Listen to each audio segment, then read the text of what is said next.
আলো আসবেই কথাটি দেশের মানুষের কাছে চিরচেনা। এ নিয়ে কথা উঠলেই সামনে আসে শিল্পীদের গোপন হোয়াটসঅ্যাপ গ্রুপ, যা তৈরি হয়েছিল বৈষম্য বিরোধী ছাত্র আন্দোলন দমাতে। আর সেখানে যুক্ত হয়েছিলেন শোবিজের একদল শিল্পী। তারা অবস্থান নিয়েছিলেন শেখ হাসিনা সরকারের পক্ষে। সেই দলেরই একজন অভিনেত্রী সোহানা সাবা।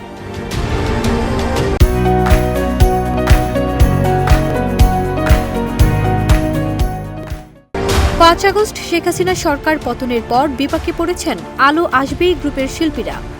অনেকেই আবার দিয়েছেন গা ঢাকা। এরই মধ্যে অনেকেই ধরে নিয়েছিলেন সমালোচনার মুখে গ্রুপটি বন্ধ করে দেয়া হয়েছে। তবে তা হয়নি। বিষয়টি জানিয়েছেন সোহানা সাবা নিজেই। এই অভিনেত্রী জানান, এই গ্রুপ থেকে অটো ইনভাইটেশন যাচ্ছে। এটি বন্ধ করতে সবার সাহায্য চান তিনি।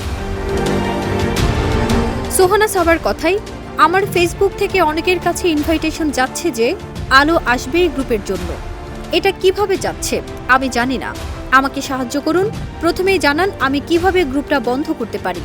ইনভাইটেশন যে যাচ্ছে এটা আমি দিচ্ছি না, কিন্তু এটা যাচ্ছে। আলো আসবেই গ্রুপের অ্যাডমিন ছিলেন সাবেক সংসদ সদস্য ও অভিনেতা ফেরদৌস, নায়ক রিয়াজ, অভিনেতা সাজু খাদেম ও অভিনেত্রী শামীমা তুষ্টি। আর এতে যুক্ত ছিলেন শোবিজের অনেক তারকা।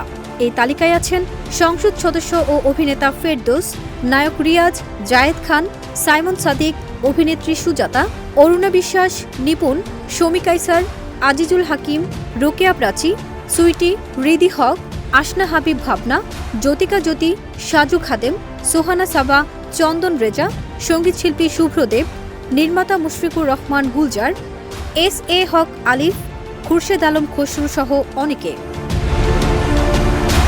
ফারজানা নিকিতা, দেশ রূপান্তর।